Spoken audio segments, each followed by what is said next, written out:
Ciao a tutti ragazzi, nel mio precedente video vi ho mostrato come installare l'SSD portatile T3 di Samsung per caricare i giochi in modo veloce sulla PS4 e per avere tanto spazio aggiuntivo. Il risultato è stato che GTA carica in metà tempo rispetto al caricamento dall'hard disk integrato nella PS4. Oggi ho voluto provare invece il suo successore, il T5 da 1 TB.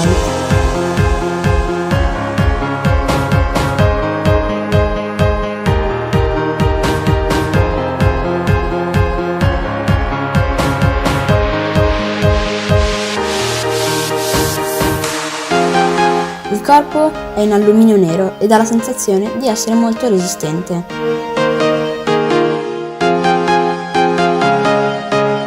Nella confezione del T5 troviamo sempre due cavi, uno per la connessione a PC o PS4 appunto e l'altro con due porti USB-C per collegarlo al cellulare, al tablet o qualsiasi dispositivo compatibile. Per l'esperimento ho utilizzato il solito cavo per la connessione alla PS4. La lucetta azzurra ci conferma l'avvenuto collegamento.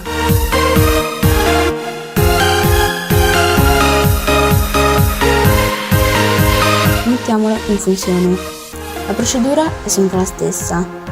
Cerchiamolo in dispositivi di archiviazione e formattiamolo nel formato che la PS4 desidera.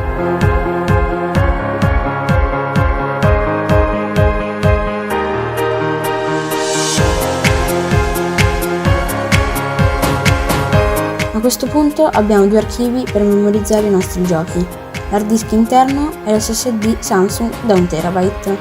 Facciamo quindi l'esperimento con Black Ops 3, che pesa più di 70 GB, spostandolo sull'SSD T5. Attendiamo il tempo necessario al trasferimento. Alla fine troveremo il nostro gioco sull'SSD esterno. A questo punto possiamo lanciare il gioco.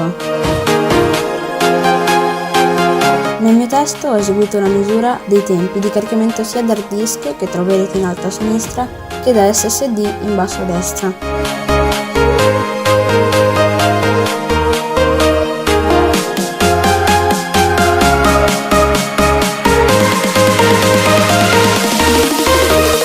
In circa 18 secondi siamo già pronti a giocare grazie all'SSD portatile T5, mentre ce ne serviranno circa 38 usando l'hard disk.